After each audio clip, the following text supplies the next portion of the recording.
lacy and interesting. You'll notice that this USB has got a lot of apertures in it, a lot of dimension, and it's a great way of us making fabulous cards. This card could also be made this way up, and these beautiful hearts that we've got here could be actually hanging from this aperture. But we're going to make this into a lacy easel. So here's the main card that I've got. This is the start of my design, and I've got my finger lift tape, my red liner tape here. I'm just going to check that it is a perfect square, which it is, and line up my design so that I'm just keeping it just clear of that score line. Fold it over and get that in place. The next part of this are these panels, and these panels are here to actually make this whole thing sturdier.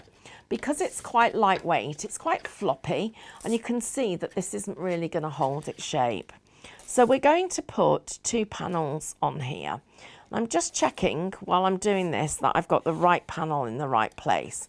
That's the first of them, and this is the second. So you'll notice how on the bottom of the design, so this panel that I'm working and holding now, it's actually a little bit wider where it joins on to the other card, so where that score line is. And I'll just point that out to you. Can you see here? That's how you identify the difference between the 2 panels. Okay, let's put our mats and layers inside and get those finished.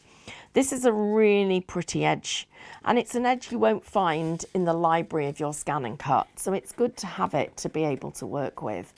And then these are all my lace panels. And the best way for us to work to actually assemble it and place these is to do exactly what I'm doing now. Now, I often look at these and look at my scan and cut files and think of all the other things that I could be doing with them, because every design has got more than one way of assembling it. Look at the patterns, look at the designs, look at the elements, and then you decide what you think is going to work for the card shape and the finish that you're expecting. We've always got one in mind when we've planned them, but I'm sure you're so innovative, you'll come up with all those other ideas that you want to create. There's my heart. That's going to go in the center of the card. And I'm going to make sure that it covers over this part of the detail because I don't want the card to get lost with that. And then I'm going to put the lacy heart over the top. So you'll notice how the size of the heart has been very carefully planned so that it makes this whole thing perfectly profiled. So there is the element of the center. Let's now come on to here. So I've got these lovely corners that are going to just finish it off. Those hearts just bring the rest of the card together.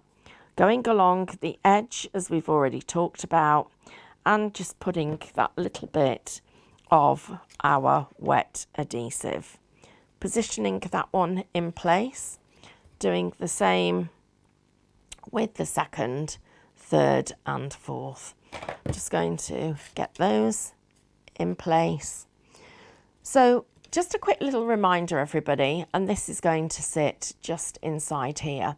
And it's important that we get this element of it lined up with the design.